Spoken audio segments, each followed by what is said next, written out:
नमस्कार दोस्तों। आज आइए हम लोग एसपीडी का एक नया चैप्टर फिर से शुरू कर रहे हैं। यह है आरआरबी भोपाल 1996 है और पेज नंबर आपको 32 मिलेगा। ठीक है, चलिए शुरू करते हैं। 10-15 प्रश्न जो इस बोर्ड में है उसको उठाएंगे हम लोग और उसको डीपली एक्सप्लेन करेंगे। जितना सवाल बनेगा उसको हम लोग देखेंगे। देखिए, पहला सवाल है कि प्रसिद्ध मीनाक्षी मंदिर मदुरई में है। अब देखिए, ये बड़ी बार पूछा है कि मीनाक्षी मंदिर कहां पर है। ये तो शहर दे दिया है कि मदुरई एक शहर है। कहां पर भाई? तमिलनाडु का। तो दो तरह से प्रश्न पूछ सकता है कि मीनाक्षी मंदिर कहाँ है भाई, तो तमिलनाडु। अगर ये नहीं देगा तो आप मदुरई मारे। ठीक है। अब एक चीज और देखिए, मदुरई से एक सवाल और बनता है। इसे मंदिरों का शहर बोलते हैं, मंदिरों का शहर कहा जाता है। ये प्रश्न याद रखिएगा कि मंदिरों का शहर किसे बोलते हैं? मदुरई को। ठीक है। नेक्स्ट प्रश्न है कि नासिक गोदावरी नदी के तट पर बसा हुआ है। कुछ और शहर को देख लीजिए। नासिक किसके किनारे है? गोदावरी नदी के तट पर है। अब देखिए, आप पढ़िएगा पटना, सॉरी, गंगा नदी किनारे, गंगा के किनारे, गंगा के किनारे देखिए कौन कौन है। तो हरिद्वार है ना, क्रम से लिख दे रहे हैं। देवप्रयाग, आप इसके बाद देखिएगा पटना, ये हमारा भागलपुर, ये भी गंगा। अच्छा, ये पटना देगा तो पटना जो है से गंगा तथा सोन के संगम पर बसा हुआ है ना। और गंगा में और लिख लीजिए इलाहाबाद भी है, ऐसे गंगा जमुना के संगम पर है इलाहाबाद। ये है गंगा और यमुना के शहर पर है आपका कनौज, इसी के किनारे बसा हुआ है। यमुना से कुछ याद रखिए, जो यमुना किनारे आपका दिल्ली, ये दिल्ली और आगरा यमुना के किनारे बसा हुआ है। तो आप इतना याद रखिए कम से कम। अच्छा, एक और आप लोग को बताए थे हैदराबाद। हैदराबाद कहेगा तो मुस्सी नदी किनारे, मुस्सी है ना, मुस्सी नदी किनारे है। और लखनऊ अगर बोलेगा तो गोमती नदी किनारे है, गोमती। तो इतना याद रखिएगा। नेक्स्ट प्रश्न देखिए कि मौलिक अधिकारों का वर्णन भाग 3 में किया। देखिए, मौलिक अधिकार से क्या क्या सवाल बनता है। मौलिक अधिकार, मौलिक अधिकार देखिए, पहले तो है कि ये किस देश से लिया गया है। तो हम लोग इसको ग्रहण जो किए हैं से अमेरिका से किए हैं, यूएसए के संविधान में। मतलब यूएसए के संविधान से हम लोग मौलिक अधिकार लिए हैं। अच्छा, भाग बोलेगा तो भाग 3 है। भाग कितना है? 3। कैसे याद रखेंगे? मौलिक 3 अक्षर का, 1 2 3 ऐसा मतलब। अनुच्छेद कहेगा, अनुच्छेद, तो अनुच्छेद आपको है 12 से लेकर 35 तक, कि 12 से 35 जो है से मौलिक अधिकार से संबंधित है। अच्छा, एक चीज और आता है कि मूल संविधान में मौलिक अधिकार ये 7 था। संपत्ति का अधिकार हम लोग हटा दिए।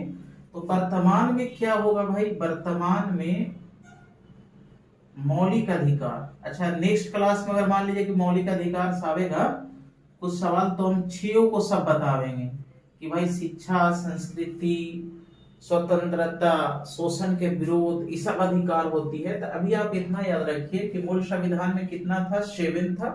और वर्तमान में कितना है? 6 है।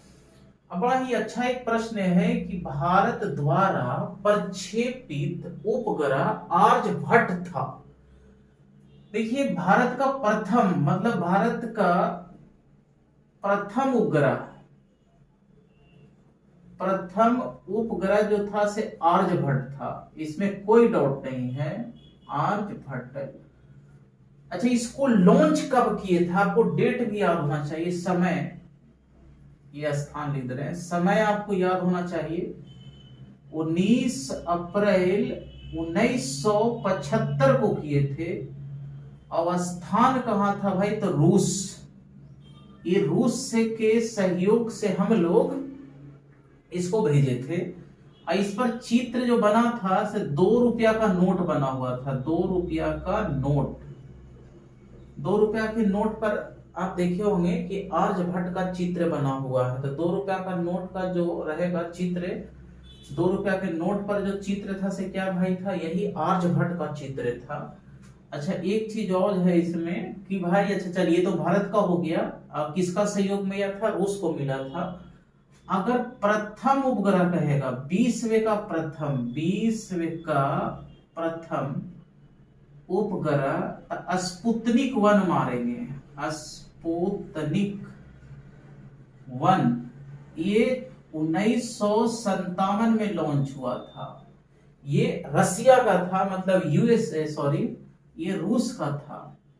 अच्छा, ये रूस तो भेज दिया, तो अमेरिका भी भेजा था। तो अमेरिका का अगर प्रथम कहेगा, अमेरिका का प्रथम उपग्रह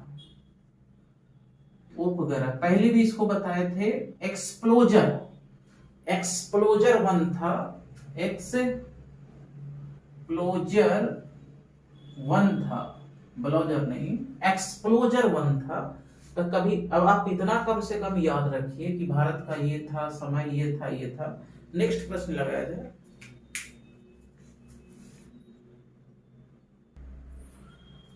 देखिए, नेक्स्ट प्रश्न दिया हुआ है कि रेलवे भर्ती नियंत्रण बोर्ड की स्थापना आपको उसी स्टेट में मिलेगा कि 27 अप्रैल 1998 हुआ था। अब रेलवे, ये तो डेट याद रखना होगा कि नियंत्रण बोर्ड का भर्ती हुआ था से इतना में स्थापना हुआ था।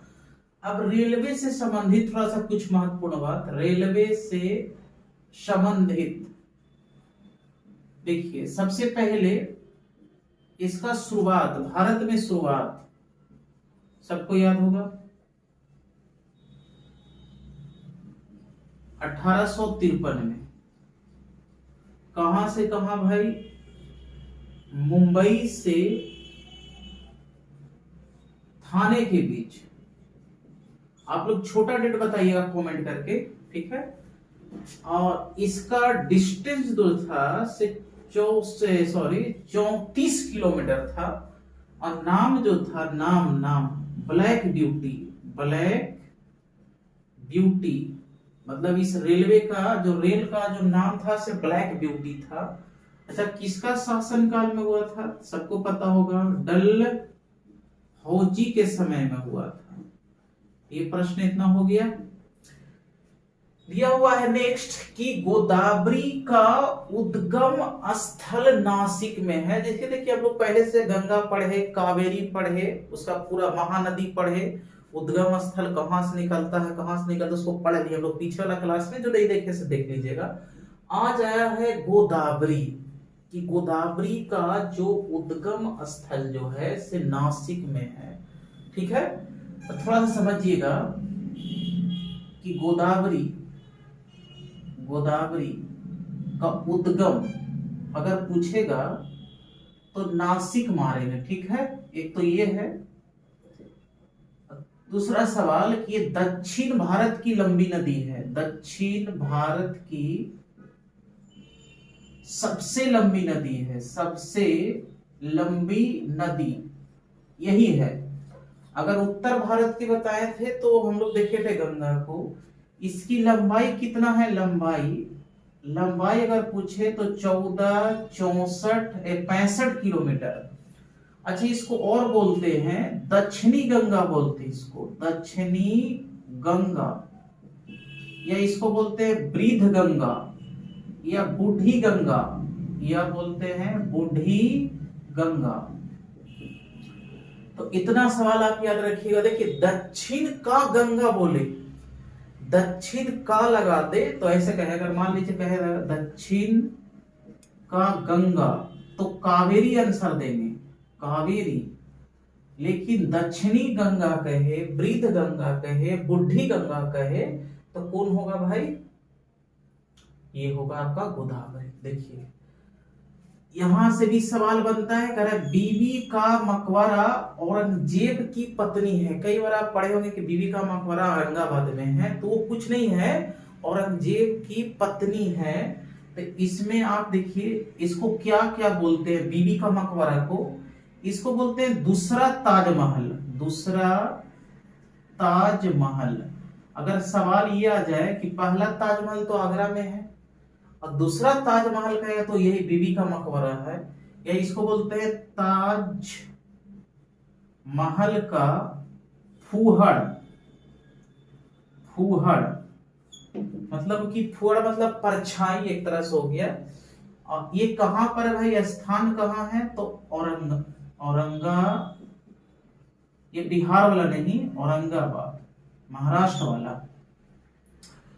अच्छा अब यहां पर औरंगजेब की बात आई है, तो औरंगजेब से हम लोग कुछ प्रश्न देख लेते हैं कि औरंगजेब से और क्या प्रश्न बन सकता है। औरंगजेब है ना,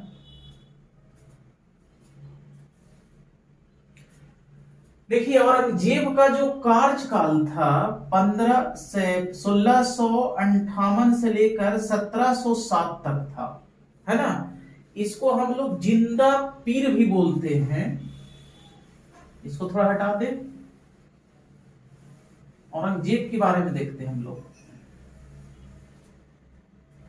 इस औरंगजेब को हम लोग बोलते हैं जिंदा पीर। बड़ा राण शासक था ये, जिंदा पीर बोलते हैं। दूसरा इसमें और देखिएगा, इसका मकबरा, मकबरा औरंगाबाद में है। औरंगाबाद में, जहां पर बीबी है औरंगाबाद में है। अब देखिए ये जो ऐसा शासक था कि सब चीज का पाबंदी लगाया था, जैसे भांग की खेती करने, गाना बजाना, झरोखा प्रदर्शन होता था, नौरोज त्योहार होता था, ये सब को बंद करने वाला ये शासक था। देखिए तो क्या क्या को बंद किया था। कभी भी अगर सवाल पूछ दे कि कौन कौन ये प्रथा को कौन बंद किया, तो आप आंख मूंद के देखिए, थोड़ा सा वेट कीजिए, थोड़ा लाइट कट गई।